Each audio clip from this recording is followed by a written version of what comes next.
Allie Miller. How are you? Hey, I'm great. Stoked. Good to see you, girl. Good to see you too. You know what? So I've got this weird, I don't know how to describe the way my brain works sometimes, and I don't always know why it works the way it does. But this is, I don't even know now, episode 500 something, 600. I mean, it is something like that. And I remember very clearly episode 34 before we had the live groups on there. Episode 34. I don't know why that stuck, but that was you. So it has been a while since we got to do it this week. Cool. So yeah, it's kind of wild, man. Yes. Kind Yes. of wild. But great to have you. We're going to talk all things. We're going to talk all things Allie. We're going to talk all things the new book. We're going to talk all of that good stuff. And then I've got some of, yeah, buddy. And I want to break it down too. We just got ours in the mail. I just got it today. Awesome. Awesome. Cool. Thank you for sending that. It was cool. And you know what was really cool too? So Heather opened it up and she goes, "Oh man," she goes, "I'm so grateful." She goes, "I can use all of these for family dinner." She's like, "Oh, I'm so glad this is here." And Brielle, my middle, she goes, "How do you know you can use all those?" Because they know that a lot of times in cookbooks that we're just like, we can maybe kind of pick and choose, Right. right? We can take a look. And Heather goes, so that like that's what she's meaning. She's like, "How do you know you can use all these?" And Heather's like, "Oh no, Allie, this is Allie Miller's book. This is somebody our family." And she's like, "Oh, okay, cool." So my kids know who you are too. They're like, "Oh, Love okay." it. Yeah. So we know that all of these are going to be great and we're aligned. So it's really cool, man. Awesome. Yeah. So I'm excited. So I want to give these ladies, we got some of our amazing ladies from around. We got Coach Witt in here with us. Some of our amazing ladies from around the world that are live with us. We're going to talk all things you. They'll come in for a little Q&A. They're awesome moms and things too. Cool. Love Um, it. we'll just have some fun with it. But if for some reason they don't have an idea, can we start talking about where you got into the functional medicine, the functional nutrition, the stress, anxiety, mood regulation? Like, can we talk about that journey into that? Because you are a brilliant human being, Thank you. very Thank you. much so. And you have gone so deep in this, and I love listening to you talk about it. Can you talk about what made that pivot for you? Because you started out in a different realm. Well, I initially went to college as a dance major Yeah. and, always respected the body as an instrument kind of thing. And so nourishment was pivotal. And I then got really into farmers markets and went all the way into the whole locavore, sustainability, understanding what processed foods are, which really I didn't hit until I went vegan. Mm, Because when I stopped eating animal products, the easiest thing when you're 20 years old in college is to eat mac and cheese and cheese pizza, and then just get all the analog proteins. And so at that time, this is like 2004, there was all of the like vital wheat seitan, yep. and there was a lot of tofu, a lot of soy isolates, and a lot of concentrated of gluten, essentially. Yeah. And that's what kind of spun my tail into my first diagnosis of an autoimmune condition, Hashimoto's thyroiditis. And that Mm, occurred when I was at Bastyr University, which is a naturopathic college of medicine. And so I went to Bastyr to learn about food as medicine. And while I was there, was really served the dynamic, which is one of my favorite phrases now of, we look about breaking dogma with diet, right? And so really trying to dissociate labeling terms and knowing that the body's going to need different things at different seasons, but mhm. ultimately we have to get as close to real foods as possible. Yep. And I knew I was taking a lot of shortcuts because of the ethos of my diet, if you will. So I was diagnosed with anemia. I had clinically low B12, and I was having panic attacks and shortness of breath. And then also my Hashimoto's thyroiditis, my TPO level was super off the charts. And so that's when I was sat down and said, okay, well, here's vegetarian sources of iron. And I was like, well, I've learned in already the nutrition that there's heme and non-heme iron, and the heme iron that comes from animal is significantly more biologically available. So I had to kind of make peace with eating meat. And I talk about that journey in the anti-anxiety diet, my process of becoming a recovering vegan and stepping into more of a snout to tail, eating the whole animal, working in things like bone broth and organs and such. And the anti anxiety diet goes into gut microbiome. It goes into mood stabilizing minerals, the role of methylation, HPA axis, which is our adrenals and our hypothalamus and pituitary feedback of fight or flight regulation. And that came out in 2018. And then I put out the Anti-Anxiety Diet Cookbook on its heels in 2019. And then Naturally Nourished Kids drops September 16th this 16? fall. Yes. Yes. And so this has been a work in process truly since the Anti-Anxiety Diet Cookbook came out. Becky was Yeah. pregnant with Noah, her first. He was born September of 2020. Okay. And I mean, now she just had her third baby. She co-authored this project with me. So it's 100 plus anti-inflammatory, low glycemic recipes. And the emphasis is of food as medicine, which we can unpack down the line. But our children are woven into it. Each child has a recipe named after them. Through each of her pregnancies and my one pregnancy through Stella, we've instilled pearls of wisdom and even Okay. clinical pearls of working with taste adventurers and getting kids out of food ruts and ensuring that they are having autonomy in their relationship with food, but that we're having guided conversations and we're able Mm, to ensure that we are confident about how we're nourishing them in our household, because that's where metabolic and mental health start. That is the foundation. And it's really important that we feel empowered and not overwhelmed at this time of a lot of the buzz on ultra processed foods, which I think is warranted. sure. But to know how and what to do, I think is really what this book is all about. Gosh, you framed that so well. You framed that so well. And we have the conversation so often around mental health and around mental health for our youth, and especially some of these ladies and their husbands, and are launching campuses. They're launching Apogee campuses, and we are emphasizing health as this meta skill for the entire family. And we know that physical health is the precursor to mental health in so many ways, and it's so important. And so we run up a lot, against a lot of families that this is brand new. So I forget sometimes that I've been geeking out over your stuff forever, right? And I've Mhm. created a great relationship with, Ben Greenfield and Mike Dolce and Mike. We can go down the list, and that's Right. great. And I forget so many people. We'll have conversations, and I'll have somebody shoot me a side conversation like, "Hey, what's a macro? Like, I don't even know what you guys are talking." You know what I mean? So I forget about that. So you guys are doing a great job of speaking to people at every level of the spectrum. I think you always have. And I love how you invite it from a parenting standpoint. One of the things I remember seeing you say on Instagram says, like, where are you missing freedom in your body or relationship with food? Mhm. Right? How have the responses been when you start tying the food to mental health and the anxiety? Like, how are the responses from people? Do you get a lot of pushback on that? What are reader responses like? How does that shape or teach, or like shape what you're going to teach or plan next? Right. So I love the phrase freedom through food. It's one of my favorite ones that I use all the time. And when we use food as medicine, we can experience true food freedom. And what I mean by that doesn't mean eat anything that our society calls a food, because unfortunately, we're eating a lot of chemical shitstorms or industrialized processed products made by food scientists literally in a lab. Yep. There has been zero imprint of God on so many things that we're putting in our body and calling nourishment, or maybe we're not calling it nourishment, we're just calling it food because we're not even going that far. Mhm. But, so it all has to start with whole real food eating and starting to identify what that is and how to get closer to these options. Mhm. When we're talking about freedom through food, what's lovely is when you reset your metabolic handicap, when you are able to function as a hybrid and actually make moderate levels of ketones and have a low glycemic index, you are free from hunger. You are free from cravings, especially if you work with a savory palate.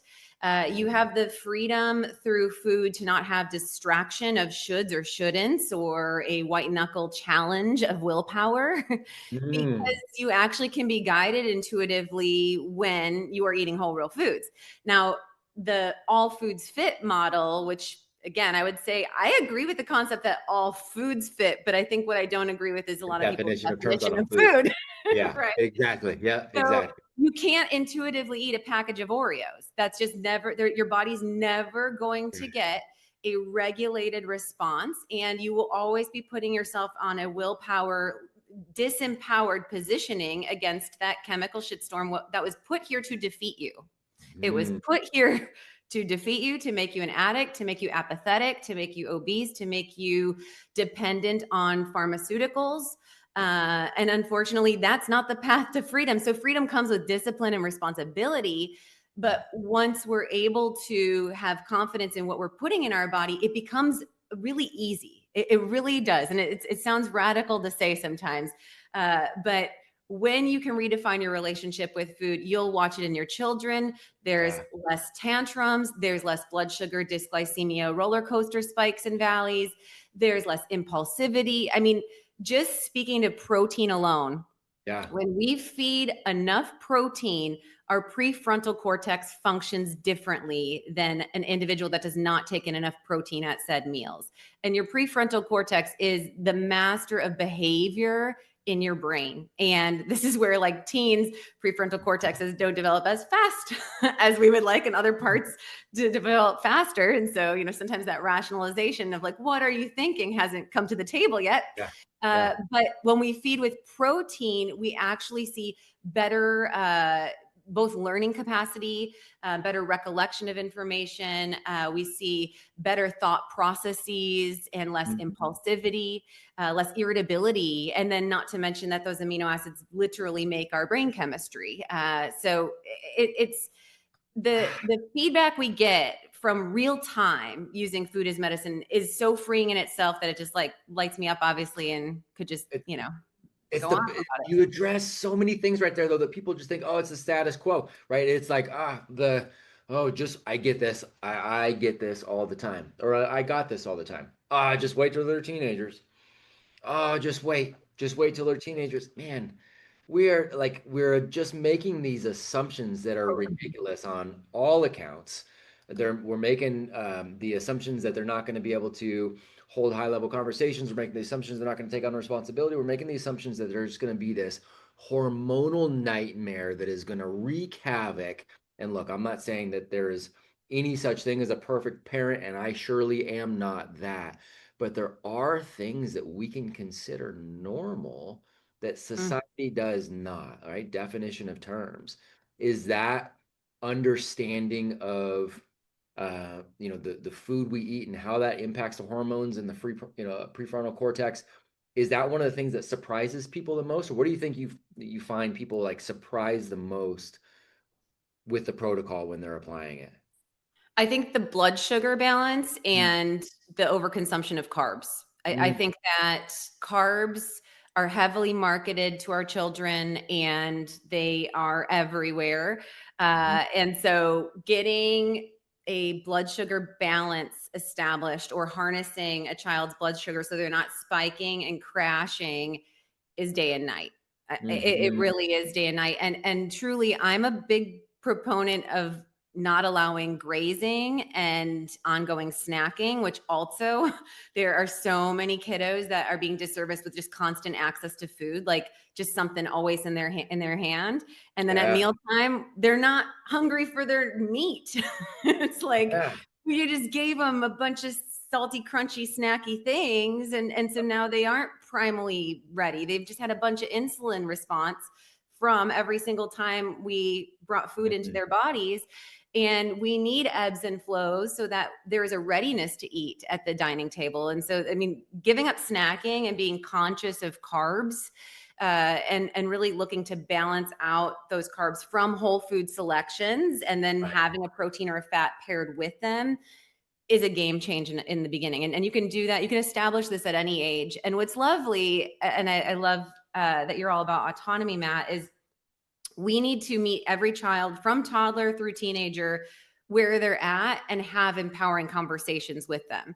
Mhm. Understanding what is their hook. If it's the teenager and it's the acne, we can talk to, and in the book we talk about insulin resistance and Mhm. microbiome imbalance. That's why dermatologists put kids on doxycycline, on an antibiotic, to just Mhm. really, sterilize the biome to try to fight that off. Or we could work with probiotics, which also then may help them Right. with their mental health. And so there's always a solution. And I think that children at an early age, especially ages 2 through 5, they're really looking to test that line, that boundary, their autonomy, where they have power and control. And Right. I think, unfortunately, we lose a lot of it early on at the dinner table in a couple of ways. One, we may Mhm. not be modeling the best. And Mhm. that can be both from distracted parents on their phones, to parents giving frozen vegetables or things that don't taste good to their kids and them not eating them themselves and expecting their kids to Mhm. eat them. Mhm. We can also see that of adults getting too emotional in response to what children eat or don't eat, because they're stinking smart and they're going to look at you and be like, oh, I have a power play. So here's what I'm going to do today. If I want to assert a little bit of power, we never in our table allow the word yuck. We work with a descriptor of, let's talk appearance, let's talk taste, let's talk texture. So my daughter, for instance, didn't like cooked bell pepper because they looked like slimy worms, I found out. I didn't know that because I didn't see them as slimy worms, and she loved raw bell pepper. And so every time I'd put cooked bell pepper on her plate, she'd leave it. And instead of just dump it in the trash, and I asked her, what is Yeah. it about the cooked bell pepper that you don't like? And as we had a conversation through here, we came up with an idea together. Hey, what if I diced it instead of sliced it? Then would it Yeah. still look like slimy worms to you? And she was like, she's 3. She's like, no, mama, I could do that. I was like, okay, well, should I put it in a quesadilla so it has cheese and we could Yep. put bison in there or something like Yep. that? And then it's like, boom, bell peppers checked off. And so I think it's always important that we honor our children, to let them be seen and heard. We work with them to steward them in understanding why it's important to eat nourishing foods. So defining what this can do for their body, and then troubleshooting with them where they could be more willing to accept it. And then they're stinking proud to be like, hey, I Right. I can crush bell peppers now, and mom's doing this new thing for me. I'm special. I'm seen. I'm heard. And it's not an extra step. I mean, you're cutting it anyway. What's a couple extra That's slices right. kind of That's thing? so good, man. And there's a level of respect that's shown on that too, because you are giving them your understanding that they are capable of talking through all this. Not only are you, I love that you said, look, we don't allow yuck. We start to talk about, this and this. What you're doing is you're imparting critical thinking to that whole thing too. It's not Mm-hmm. just like, yuck, we work in platitudes and generalities and then we just go for it. It's like, okay, well, let's get down to definition of terms. What is it about this? And when you start to actually ask questions and get curious, you allow them to do the same thing for themselves and get understanding.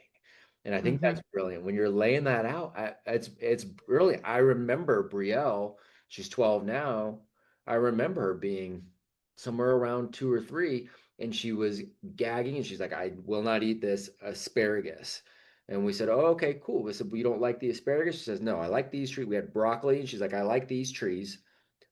Why would I want trees that'll stab me in the throat or something like that? And I'm like, oh, okay, interesting. So we ended up cutting them and all that. And then she found out, okay, cool. That changed it for her, Mm-hmm. Super fascinating. I was reminded of that when you were telling that story. I think that's brilliant. What uh, what do you recommend, or do you have a lot of conversations around maybe like a neurodivergent child? Right? And when parents are coming in and going, okay, but there is something else going on here. Mm-hmm. Oh, we just need to make sure food gets it right. And so there's almost this like, I can't because sort of thing. Do you have a lot of those conversations? Well, I think, unfortunately, when there is a condition, we can often fall into, for lack of a better term, handicapping or making that condition a bigger barrier than it needs to be. Sure. by all means, I acknowledge that there are sensory variances on Mm, neurodivergent spectrum, and that can transcend into texture, mm, both textures of clothing, textures of food, and mm, even in some that have, dysautonomia, their swallow capacity, etc. With that being said, these children all too often have higher levels of toxicity and lower levels of antioxidants when we look at study after study after study. So they need more, I would argue, antioxidant protection, higher amounts of produce in their mm, diet. mm, We also see, of course, a lot of times when there are texture aversions, things becoming really soft, and with soft foods comes a lot of processed refined carbohydrates and refined excess sugars. So that doesn't have to be the case. It can be a very nourishing smoothie. We can make nut mm, flour based muffins. We can work with ground ancestral meats that have organs and bone broth in a meatball form. mm, It's all doable, and I would argue that the necessity is even greater because the return on investment. I mean, we've seen children gain verbal skills after being nonverbal when they rework and actually are making therapeutic ketones and are getting ample protein into their diet, especially if they had some microbiome pathogenic infection and candida was interfering with their blood brain barrier, let's say, for instance, which can add insult to injury if they're just eating processed carbs. mm. So I would say more of a prescriptive need, truly, yes, probably needs more strategy applied. But the same thing, maybe the wins are varied, maybe the goal setting is varied, but we're still looking at this continuum of setting this expectation of whole real foods, getting in protein as a priority on the plate, watching glycemic index with whole real food carbs, and then getting 2 to 3 colors for antioxidant variety. Yeah, And you celebrate the wins, and the wins might take longer, but right, you're on the same train. man. Oh, so good. Um, Ladies, as you start to get questions going on, let me know. Put some hands up because we'll start bringing some folks in here in just a second too. What do you? It's a slight shift, but this is all such good stuff. And you mentioned a little bit earlier too, kind of this. I don't you go the Maha, I guess it's called like the Maha movement or whatever, and kind of how Mhm. it's shedding light on some of these culprits, so to speak.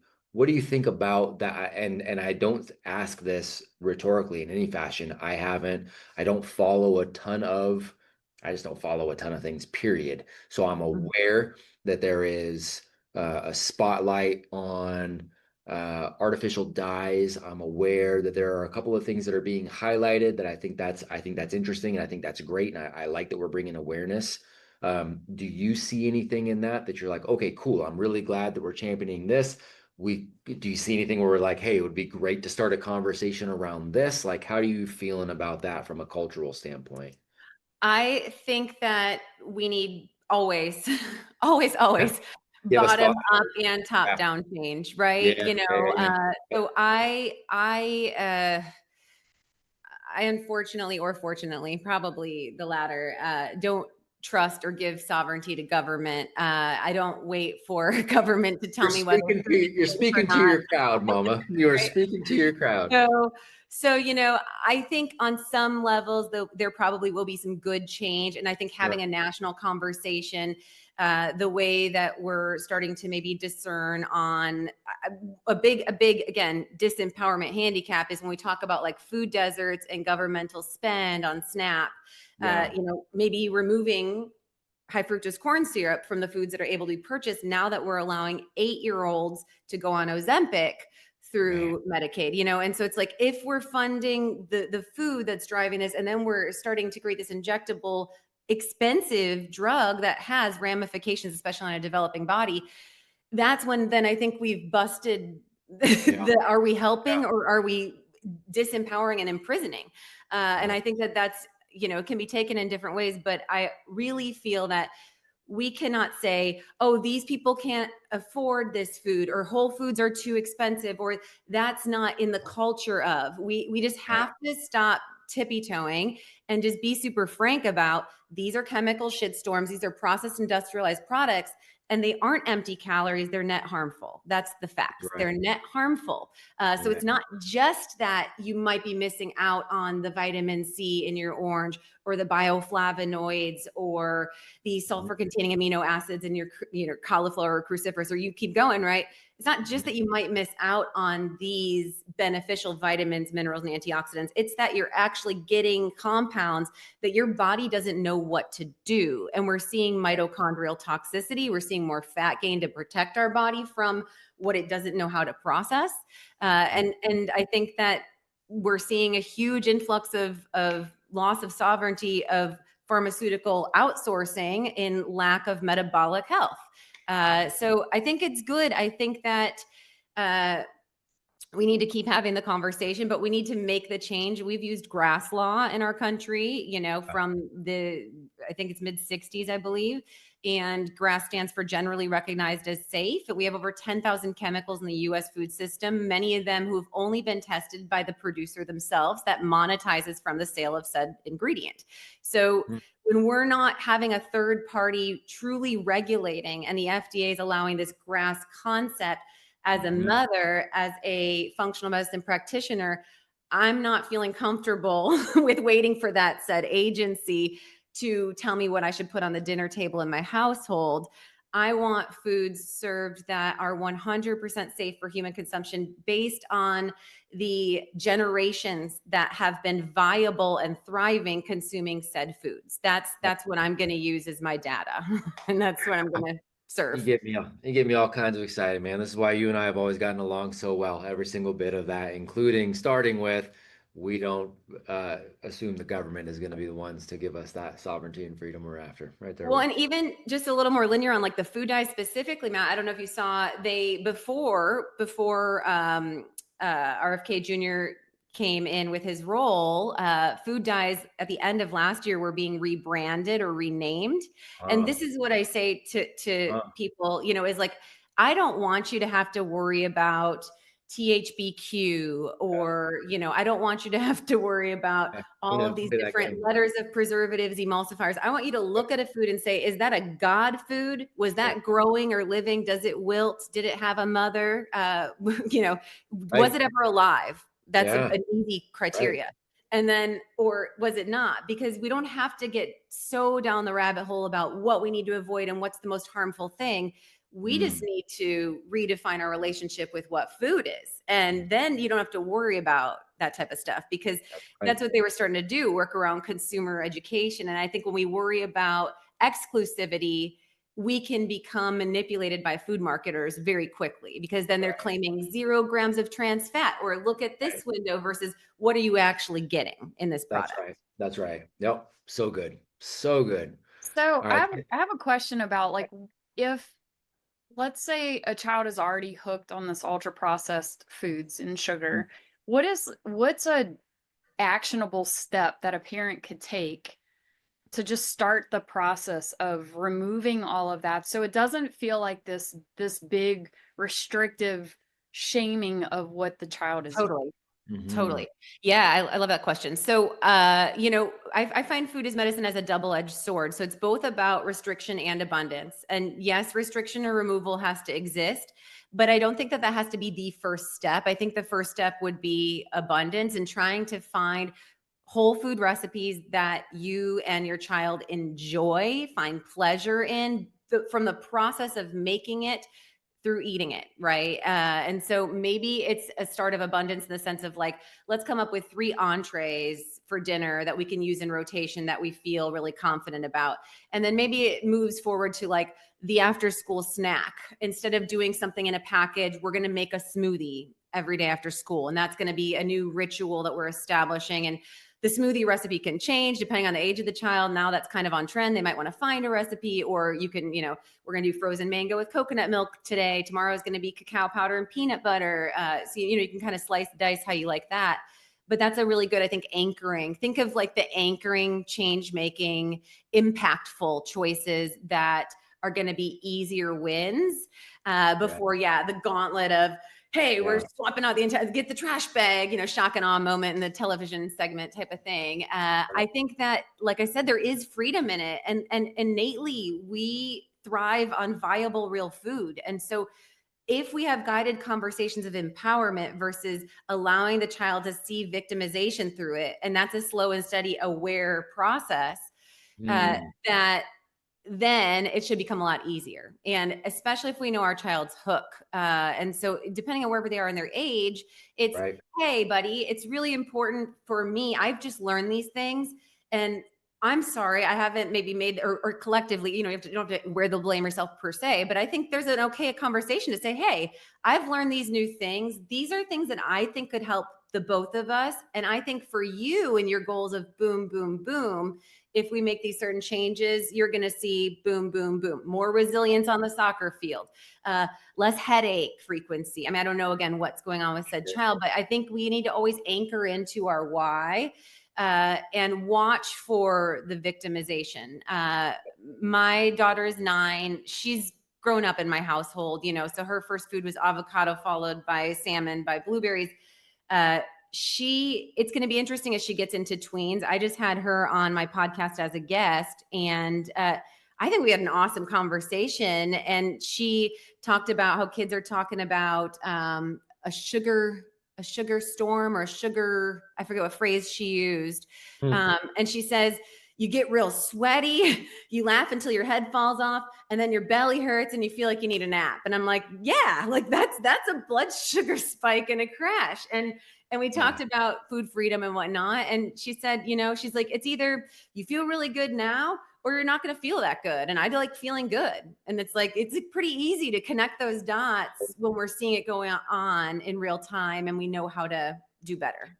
Yeah, I love that, man. And that positivity versus, especially for the young ones, of not just being like, oh, well, I guess we don't get to eat this anymore, right? Like parents getting into control. They're like, ooh, tell you what, I know you love this. So do I. Here, let's check this out. And you start going towards all these other choices, and the others that almost they can kind of end up going by the wayside. I'll tell you right now, already, it's 5:30 my time, right? Um, it was about 2:30 where we had come, or Heather had come back from the UPS store and brought the book in. And I went and picked Morgan up from work. I came back, and already Brielle's like, hey, I earmarked what we're doing later on this week for, Oh, I love it. so later on this week for dinner on Wednesday, we're having PB, what did she tell me? PB&J pancakes. Yeah. She's like, I want to do breakfast. She says, we're going to do breakfast for dinner. She goes, we're going to do these PB&J pancakes, and we're going to do this bone broth hot chocolate. Yes. She's already got it earmarked, and she's ready to Cool. rock. Like, they're so excited. And she's like, oh my God, it's like we're having breakfast, but also kind of like we're having dessert, like that's going to be Yes. dinner on Wednesday. And it's It's like, indulgent. cool. Mm-hmm. Yeah. Mm-hmm. Yep. Very Love much it. so.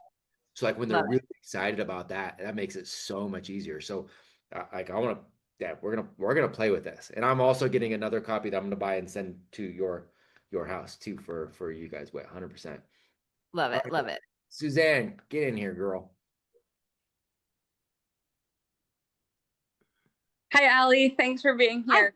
You are speaking my language. I love all of this so much. My family's been on a health journey and have incorporated a lot of this in the past year. I have 2 questions. One is protein needs for growing kids. My kids are 9 and 11, and you can't find a straight answer anywhere on the internet of how much they have. Like my kids will eat meat all day, but are they eating too much? Yes. Like if they eat a lot one day, do they need as much the next day? Like what do you recommend? Okay, love that. So yeah, in the book, so in the intro, I do provide a pretty thorough guide to optimal eating, and there is a section called calculating your child's macros. So it is in here. Awesome. We actually break out the AAP guidelines, which are the American Academy of Pediatricians, and we, surprise, surprise, disagree substantially with the protein recommendations and more than double them in most cases of age ranges. And so we give you based on age of child, and then also a goal of at minimum a gram per pound of body weight. So, if your 9-year-old is 65 pounds, we're looking at about like 65 grams of protein as a basic goal. And that could be distributed really lovely, like a 20, 20, 25 kind of thing throughout the day. so 1 gram per pound, and that even kind of starts with toddlers, right? So a 20-pound toddler, we want them to get about 20 grams of protein. I don't have concerns about going far over that if it's from whole food forms. Concentrated isolates in the form of powders, not going to be great for the kidneys, but other than that, like if we're eating whole real foods, should be really solid. Carbs, surprise, surprise, we are a lot actually tighter than the AAP guidelines there. Again, 1 in 5 American children is pre-diabetic. Also, 1 in 5 kiddos in our country are dealing with a mental health disorder or a learning disability. And again, I really think if we can harness the blood sugar, obviously in the world of pre-diabetes and pretty inarguably in the world of mental health and attention deficit, blood sugar is just so key. So we're pretty aggressive there. And then we even provide keto friendly icons in the book if a child is at a level of seeking intervention of pharmacology or treatment for mental health or metabolic conditions. So if we're at that level of really needing an intervention, then that's when I say then keto is the place we need to take the kids first. So we do tag some recipes for that. And then fats actually were pretty comparable. So it's almost like we flop carb and protein from the AAP. Okay. And then fat grams were pretty comparable to their guidelines. It's just the sourcing and selection. Unfortunately, it's almost 70% of most children's fat sources are coming from industrialized seed oils. And so when we're talking about inflammation and oxidative stress, and again, this double-edged sword. So it's like there's a seed oil, it has hexane in it. That's how it's extracted. So that's a toxin. It's a solvent that is in still the oil at the end food product. It has been stripped, refined, bleached. And so literally we're getting grams of fat. We're not getting tocopherols. We're not getting vitamin E. We're not getting, and so different than and I've even shifted a lot of avocado oil out of here because a lot of the avocado oil is pretty heavily refined, where I'm much more of a proponent of cold pressed first extra virgin olive oil, tallow, grass-fed butter, lard, etc. And if it's avocado oil, it should be green. Otherwise, it's super refined.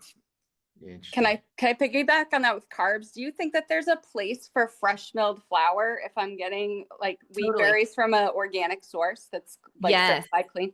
Yes. So I love, and we do talk about that. So another thing that we emphasize is traditional foods, right? And so I find that, and this is like taking a food and enhancing its nutrient density through potentially fermentation, let's say, in the sense of sourdough bread or krauts or pickled vegetables.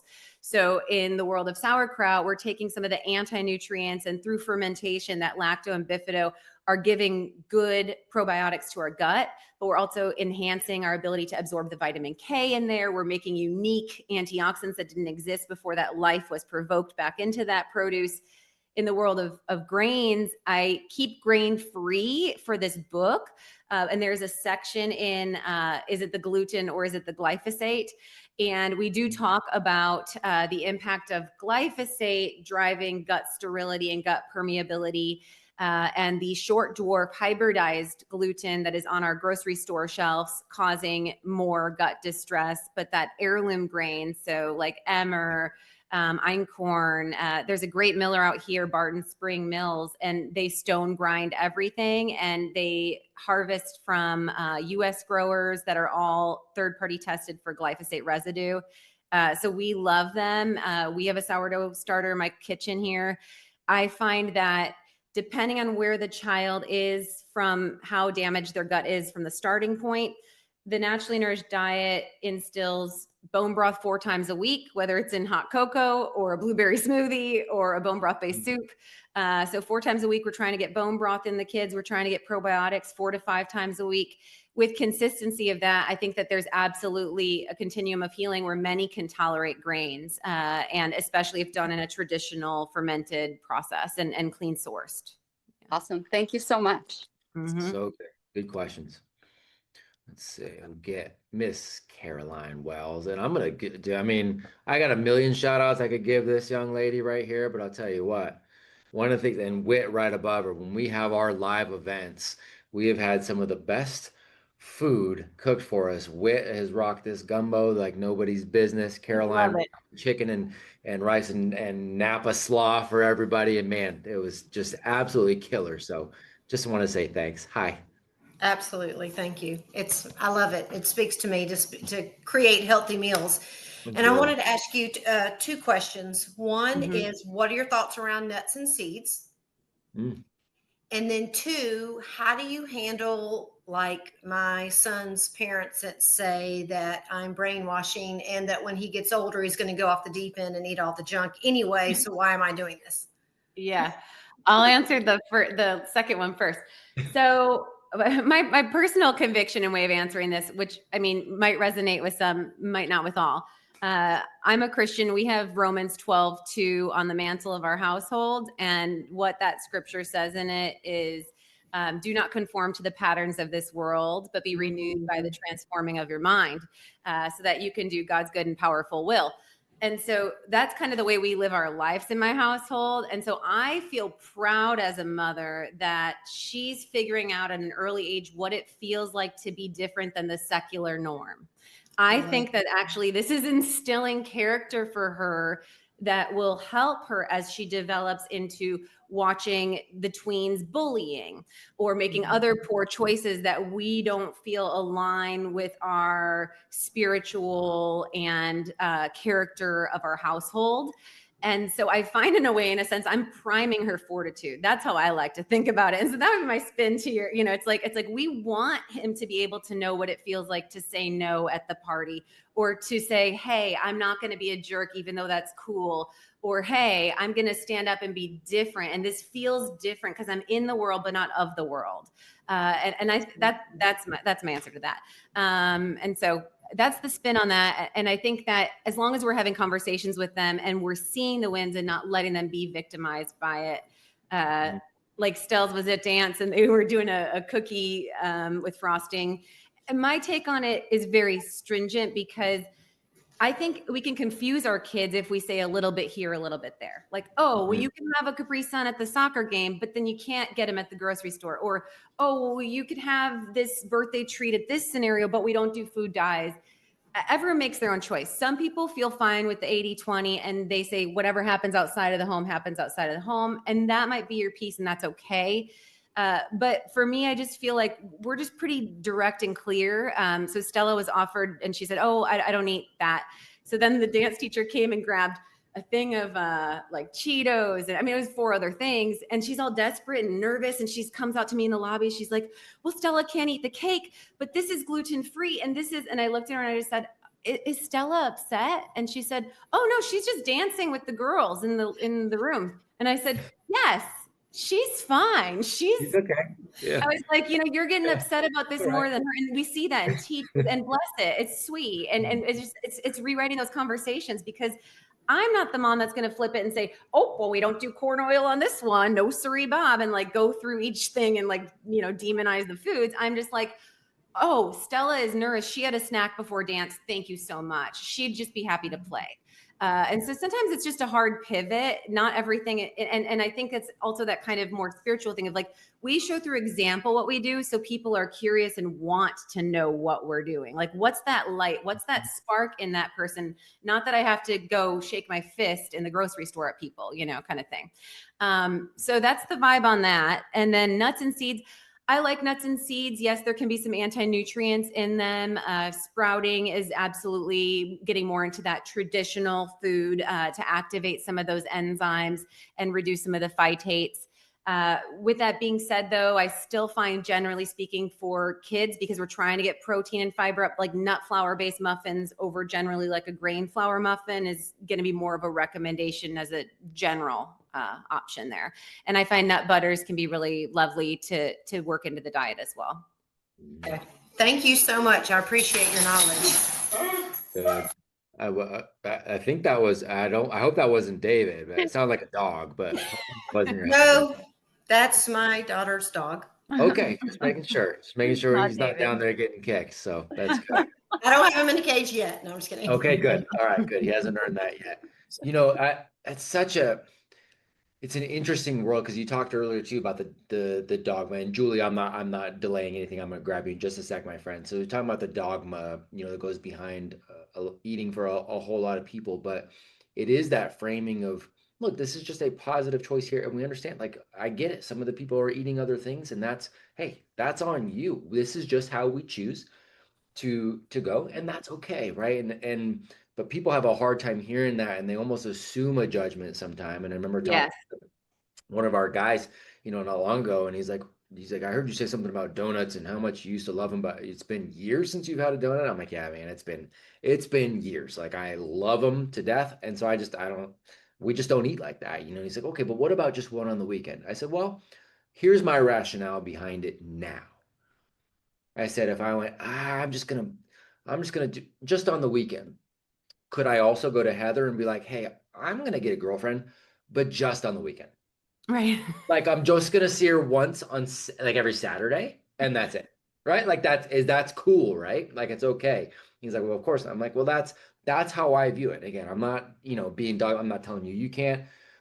I want people to think through for themselves, but that's how I view it. So I love that, where it's like, man, I don't feel the need, and I don't feel deprived. There's so many amazing choices you can make with whole foods where you really even I don't even crave something like that. I just don't. Well, and the way that they just happen is that the more arduous processes of making things from scratch allow us that freedom, because we don't need to create that discipline, because it takes a lot of time and energy, like making True sourdough story. bread, for instance. It's like, Yeah. when it's a like lovely process, and it's a romantic process. Or the tallow fried potatoes I have in here, Right. they're lovely, but it's a lot easier to actually just chunk them and roast them with rosemary, Yep. versus get Yep. that perfect crisp. So when it's really worth the time and the effort Yeah. and the thought process, the Yeah. mindfulness, then those are available. That's right. So I think that's worth, there's that self-limitation by process, if you will. So good. All right, let's get Julie in there. So Julie and James, most people don't realize they actually get all of their food. They wait until the bear gets the food there in Alaska near their home, and they take it directly from the bear, and that's all they eat, right? That's what I Do a heard, lot of Julie. fist fighting with the That's what bears. I Yeah, heard. That's what I it's heard. Yeah. it's pretty effective. Yeah. Yeah, totally. Good to see you. Ellie, thanks for being here. I absolutely love everything that you're talking about. This, like Suzanne said, you're totally speaking my language. And I had to laugh as you were talking about, I can't remember what you called it, but that sugar crash. My oldest spent the night at a friend's house night before last. He came home yesterday afternoon, and he was just, oh, can you make me an omelet? I'm about to crash. I just ate so much sugar. Like, he totally knew. He's like, thank goodness I'm home and I can eat real food. But Yeah. my question for you is, what is your position on like whey protein, like Mm. protein shakes for kids? And Uh-huh. with that, like, I think I have a decent protein shake that we buy. It's grass-fed whey. But there is like monk fruit extract as a sweetener. My Mm. daughter is a type 1 diabetic, so we try to be really cognizant of Yeah. the glycemic impact. And so just what are your thoughts on that? Mhm. Okay, so it's kind of two things. So one, as a disclaimer, I have a supplement line called Naturally Nourished, and one of my products is called Whey Protect. So I am a fan of grass-fed whey. Our whey is non-denatured complete, so I always look for that instead of an isolate, because when it is a non-denatured complete, you're going to get things like glutathione, which is an antioxidant. We're going to get things like lactoferrin, which we saw during the bad season, really protected on an antiviral load. We're going to get immunoglobulins in a non-denatured. And so all the buzz that you're hearing about colostrum, et cetera, you're getting some of that in a complete non-denatured way. And then in our Whey Protect, we add in serum bovine immunoglobulins. So it's actually like a shield of protection against virus, mold, bacteria, toxins.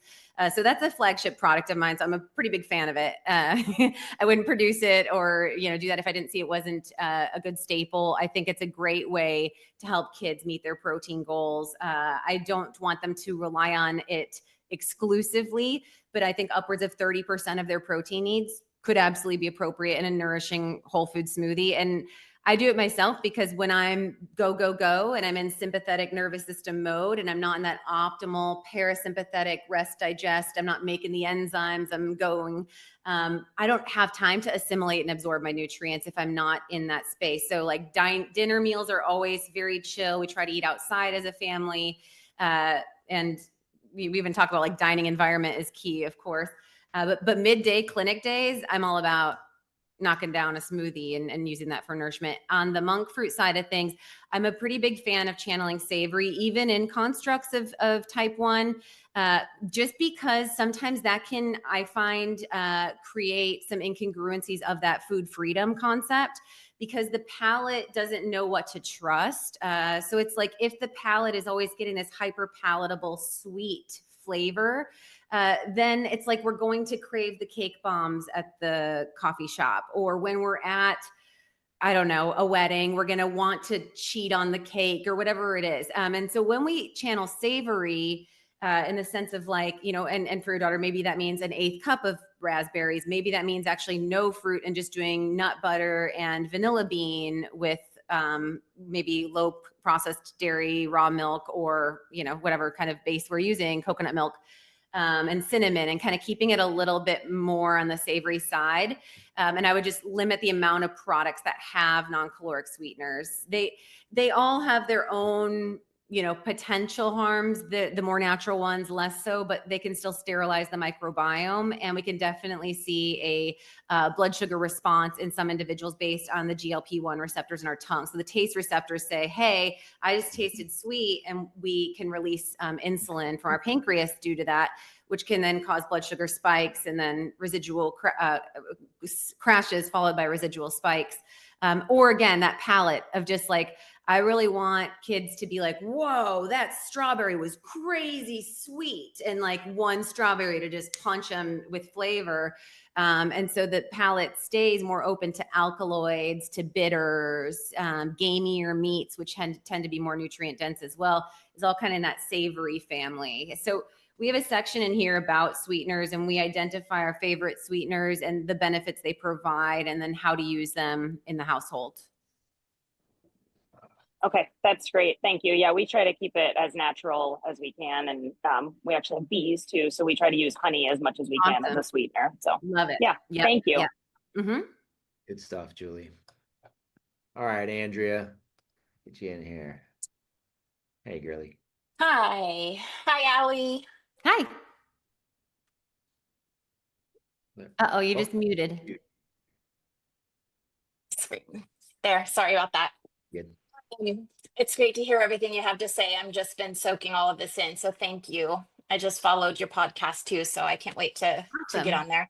Yeah, my question is about macros, and if you have any suggestions for more of a simplified way to track and follow and teach kids to do the same, because I feel like one of the biggest hangups for me is keeping like weighing food and tracking that and repeating meals and all of that kind of stuff. And I feel like that's really the only way that I know to do it. And I'm wondering if you have some suggestions with that, and then how you teach your kids to look for that, and so they can learn it for themselves when they're making their meals. Mm-hmm. Yeah, it's a great question. So I am not a proponent of weighing foods. It's just never resonated with me. Some clients like that level of, just true confidence. I just tend to go by like the ounces of protein conversion into grams. And so, an ounce of protein, generally speaking, is going to be 7 grams. So 3 ounces is 21 grams, et cetera. Good times table of math for the kids. But, I think when we're talking with kids, we can also identify portions of what protein looks like. And so it's totally reasonable to go back to that like 90s comparison of like a deck of cards is like about a portion of where your protein should start at a minimum. Now, adults I find need more than that, but depending on the age, that could be something that's a visual cue. I think it's first and foremost important to educate them on what protein-rich foods are, so that they feel equipped to have a multitude of selection. And so, starting there, at least we break down in our macro section by carbs, protein, fats, and then we have sections of food choice of recommendations. And so I think that's a really fun part to explore with them, and even identify like, hey, I guess we haven't made chicken thighs in a while. Let's give that a go. And oh, it looks like there's more tyrosine in the thigh meat versus in the breast. So let's rotate that in, kind of thing. So even talking with your kids about protein choices that we aren't offering regularly and how to bring those into the family household, or looking at new products to buy like cottage cheese or various forms of easy proteins in the dairy family or hard boiled eggs, etc. So having them identify and then having them comfortable with when we're looking at their plates, having a conversation about what's on there. And I'm not a fan of in my whole like taste adventure philosophy of autonomy and guided conversations. We want to get them as involved as early as possible for acceptance. And so it's like, hey, for your protein today, we can do burger patties, or I could make that ground meat into tacos. What are we feeling? Because it's like, we got the meat, it's thawed. Here's 2 opportunities of choose your own adventure. Or, for your fish tonight, we got some snapper that dad got at the market that's ready to rock. I could do it pan seared with spinach on the side with some lemon and garlic and butter. Or do you want it dredged in the almond flour like the fish stick vibe? And it's like, okay, well then, buddy, I'm going to have you help me do that part. I'll cut it up or wherever they are in their readiness, and let's go get the ingredients. There's the list. And so I think that right away starts to then get them excited about the process. The more hands-on they are with food, the more they're going to really internalize, oh, this is what a portion feels like, or this is what protein preparation and selection feels like. So I find that really important. And then when we're working on labels, I actually have a guide, and I can email it to you, Matt, that you can send to everyone. It's for pre-sale. And so it has a label lingo guide, making balanced smoothies, a grocery list, a 1-week meal plan, and then a lot of immune support stuff. But in there with the label lingo, which we couldn't get in the book, it talks about guidelines there of like, first and foremost, check the ingredients. Is this a food? Second rule, look at the carbs and determine how many slices of bread you're about to eat. Because it's really helpful. I use that as a visual with kids, is like every 15 grams is a slice of bread. So if they're looking at a label that has 90 grams of carbs, they're like, whoa, 15, 30, 45, 60. That's not going to fill me up like 6 slices of bread, Mom. And you're like, yeah, that's a really high refined carb food in that tiny Cliff Bar. Like, that's definitely not going to, that would not fill you up like 6 slices of bread. And so that's a good visual. And then right after we determine the amount of carbs, we look at, is there enough protein to balance this out? And so the goal is for more of like a 1-to-1 ratio there. So if it's 20 grams of carbs, that it has 20 grams of protein. And if not, let's say it fits our bank account for carbs, it's 21, 22 grams of carbs, 8 grams of protein. Then we say, okay, what protein food do you think you could have along with that to make that ratio better? And then all of a sudden they're going into their, 7 to 10 gram of protein snack list, and they're saying a Chomp's beef stick, or, oh, I could have that, it's like, then they're really starting to make the connections of how to transfer this into real life. And I think I think that the scale isn't practical, and as practical as kind of having these selections and pairings and guides in that way. Really good. That's good. Does that help, Andrea? Yeah, that's great. Thank you so much. No, that's really good. And I will say, like, that's the one that I'm pretty staunch as a mama. Like, if Stell's, I get her involved as early as we can in the decisions of the meals. We like to meal plan once a week. I find I like to wake up on a Wednesday knowing what we're going to eat. It just feels good. It's just like anything. When you're prepared, you're ready to rock. And then you don't need the discipline, because it's like, especially if you're thawing from the deep freeze, it's like, well, we got to make it. We can't be lazy. We got to keep going. We're thawing. Yep. And so I like to do that, and I like to involve her in the process. But I was going to say, boogers on protein. And protein is the one part where it's like, if Stell's is like, I'm done, I'll be like, I'm sorry, your body needs 4 more bites of that protein on your plate. And that's just facts. And so that's what I tell her. I don't say you have to clean everything. You have to eat all your broccoli today. Hey, if you're not feeling up to eating everything, you don't have to eat everything. But that protein, you're going to eat that. That's how we do it. Yeah. Yeah. I love it, man. No, those are great visuals. Sorry. Thank you. Good. Yeah, It's good. Yeah, we even went through a period of time with my youngest, with my boy, where we wouldn't put anything else on his plate other than the protein. And it's like, cool, man, rock that. The rest of dinner comes, because there was a time where he was struggling. So, but now it's not an issue, but there was a small amount of time. Yeah. I know we're at the hour. Are you okay for a couple more? I want to make sure you're okay, Allie. Yeah.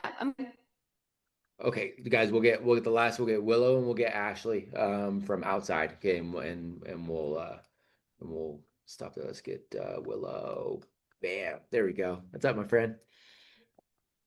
Hello. Oh, I love all of this, Allie. It's all the things that I do actually in Love real it. life. And because I'm going to represent the old lady crew here, the perimenopause, menopause, like, what is your thought on all that? You know, in terms of nutrition, like, where are you in that climate, if you will? I know we've talked a lot about kids, but I Yeah. know, you know, in terms of just protein, carbs, like all of those kind of macros and how important the protein piece is and strength training and all these other things in this season of our lives, you know, could you please tie in, you know, where you're coming from with all of that too? Yeah, and that's my wheelhouse. My clinic that I run my predominant client profile is 45 to 65. You know, we're just doing Yep. it. And so, yes, I do a program called a keto reset. I find that to be really phenomenal because we tend to see insulin resistance exacerbating things like hot flashes.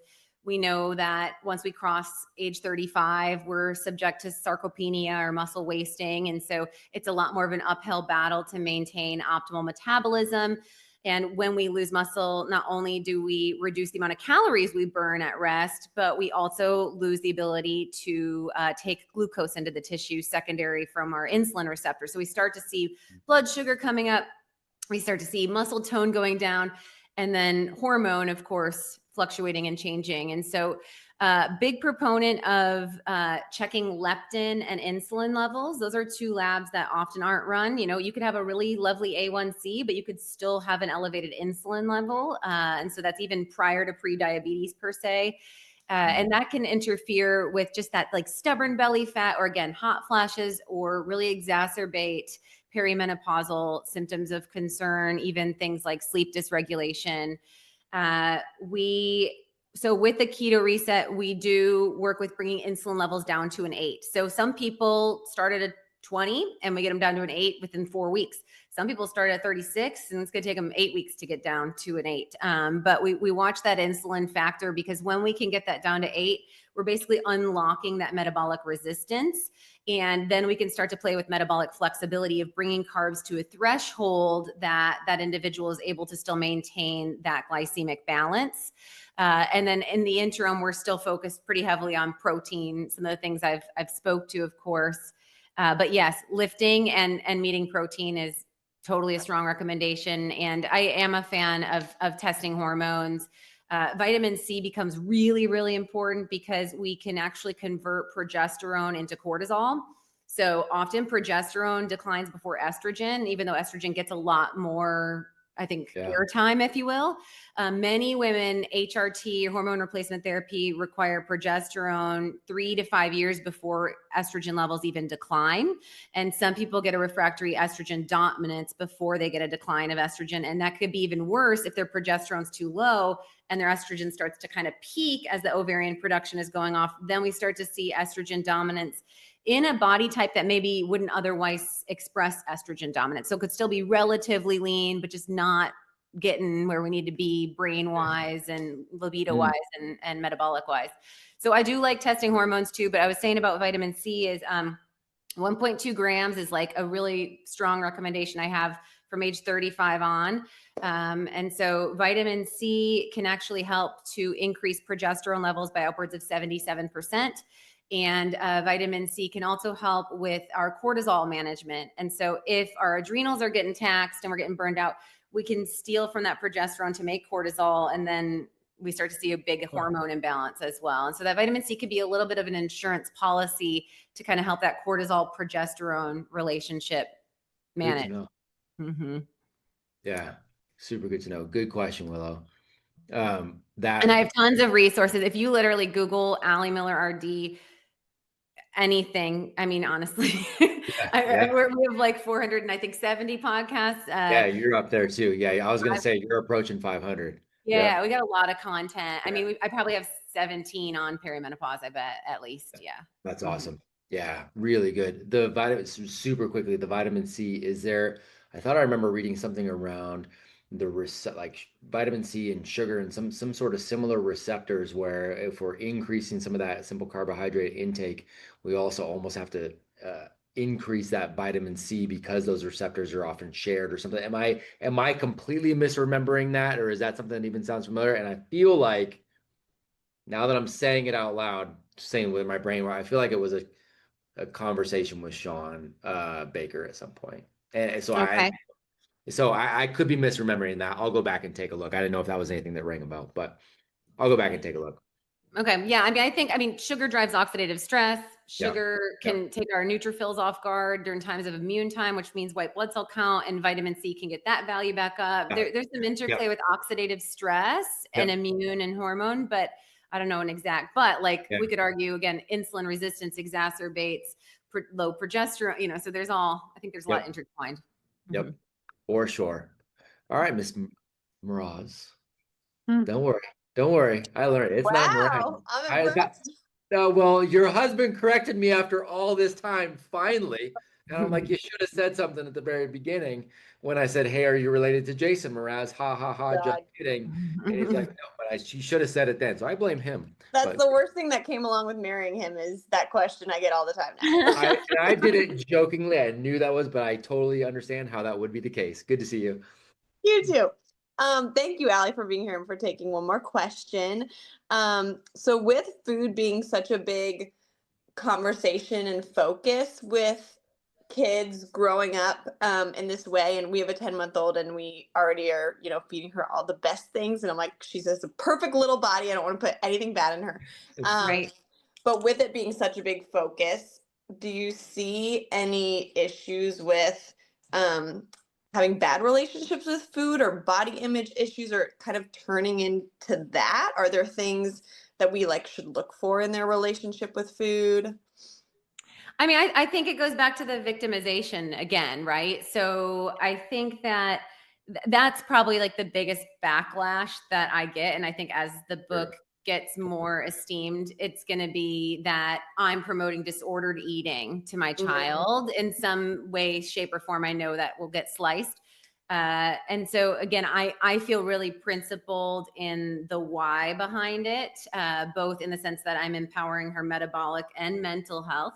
And it would be so disempowering for me to provide her chemical shitstorms to be quote unquote normal, to fit in, that would stress her mental and metabolic health if I knowingly know the impact. And so it to me feels very clear. And I can't imagine, like you said, like what's a little bit of sex? Like, is it like, like, so Right. it's just kind of like, I think it would be more confusing to me in my perspective, and we'll learn. I mean, my child is in an active time of growth and development, but in my perspective, in my relationship with her and our collective relationship with food, I think she's coming from a place currently of empowerment, of deep understanding and knowing. I think if some of those three legs of the stool break, then we have to figure out how to navigate those to still maintain her in a space of empowerment, not victimization or power play or power struggle. So when she starts to try to use food against me, or she used deviant behavior, or I'm seeing her emotional, then that's where maybe I would say, okay, well, I need to re-strategize the way that I'm approaching this. I'm not saying that means that I'm going to provide her a bag of Oreos. I'm just saying maybe I need to re-strategize then some ways that we communicate about it so that she comes back to a space of ownership and empowerment. That's always where I want her to be. And so I think it's just checking in with them and maintaining, again, positive celebrations of the wins.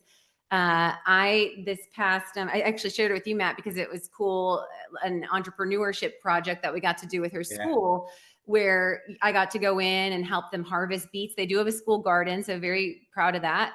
And I helped the third graders harvest beets. And we went from the seed planting through the harvesting, through making beet hummus. And so it was a really cool way to make food as medicine exciting for them, we got to cut the beets and use real knives, which is like a responsibility thing, and especially in that school that there weren't really, it's like a big step for them.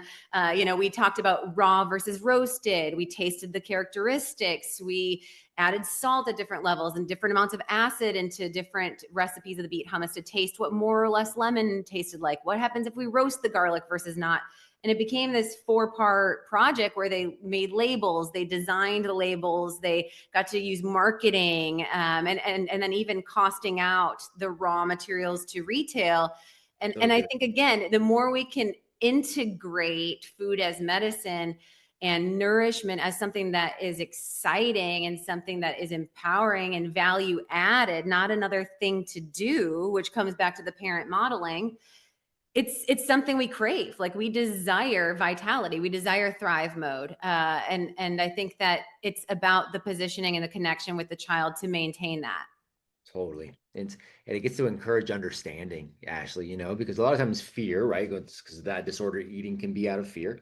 But if there's understanding, the fear's not there. So there's not a fear around it. And if there's the understanding, a true understanding, you're not worried about having to have that dogmatic position where it's like, look, I want to show so much that my position is the right way, that I'm going to tear down somebody else to get the right. You can avoid both of those extremes by just having the understanding and that positive outlook on that. And a lot of that is how you and Adam are approaching that together too. That's brilliantly said. Good question. Mm-hmm. Good question.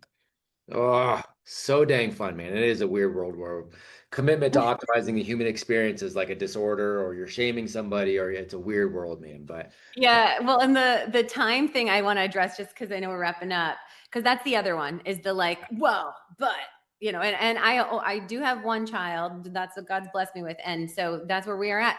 I don't have 4 kids that I have to drive all the way around. That is facts. I can't claim that, but I can claim that if you need to make food as medicine a reality, and you want to bring real food into your household, that you have to surrender to the flow in the process, and you have to find a way to make the kitchen a place of pleasure and joy. Because if every time you walk by the kitchen, you have this visceral of looking at the dishes, or it feels, even for you subconsciously, like a place of victimhood that you don't desire to be, that doesn't transcend to an experience where people want to gravitate. You want the kitchen to be the centerpiece of the household, where your children pull up organically, like they pull up because it feels good to be there. So, mamas and papas, we are the generator of the nervous system output of the household. And so when we put in truly good vibes in our kitchen, it creates synergy. And I think that literally even just mind checking yourself on a busy day when we're burned out, and it's not like I have to make the paleo chicken tenders. It's how blessed am I that I get to make this nourishing thing, turn on Aretha Franklin, and let's go. Like, let's get it. And let's have a good old time while we're going to do it. Yes, ma'am. And I don't know why you threw out Aretha Franklin, but I love that you did, because we were rocking a song.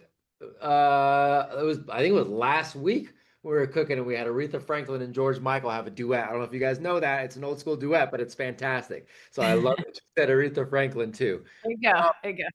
You're a rock star, girl. I'm so grateful for you. So I want to make sure, because we are going to put this out. We're going to put this internally to everybody, but we're going to put it out as well. So I want to make sure website, podcast, and of course, Naturally Nourished Kids. I want to talk about all of those. So give us where to go for everything. Okay, so we keep it pretty easy. The website is alimillerrd.com. So it's just ALIMILLERRD.com. Every handle is at alimillerrd. So I'm mostly on Instagram and a little bit of Facebook, cross-posting, and then Naturally Nourished is the name of the podcast and my YouTube channel. The YouTube channel is a great place to start as well. We have 130 videos, anything from troubleshooting your bone broth to making homemade marshmallows, especially the stuff that you need to see being done to kind of figure out. I think we do a pretty good job with that. And they're more bite-sized, like 15-ish minute videos, whereas the podcast is pretty nerdy, long format, hour long, but great if the topic is something that you want to dig deep onto. And then we offer even lab testing on my website, my Naturally Nourished supplement line. We have protocols for so many different things, anything from breast explantation support to candida cleanses to parasite cleanses to detoxes, you name it. Everything. And talk about all the there. Give us the book, September 16th. Yes, Naturally Nourished Kids comes Yeah, out baby. all major bookstores. You can pre-order it now, and Nice. I will send Matt to put in the links the freebie guide for it's a gift for early ordering, but we're not checking receipts, so you can all download that, and hope you enjoy it. Oh, you're the best. You are the best. I appreciate you so much. I appreciate everything that you are doing. I appreciate the work you're putting out there into the world, and from everything, from the education that you're giving everybody, the parenting part of it. I mean, you're a really good human doing really good things, and I'm grateful to be able to call you a friend as well. So thank you for you. Thank you. Same. I always enjoy conversations with you, and it was so fun having all the girls on. They're awesome. They're some of my favorite humans. We're going to go through a little debrief with them right now. So I'm going to reach out to you here in a little bit too and keep this conversation rolling. Thank you, All Allie. right. Take care, y'all. Thanks for having me on. Bye.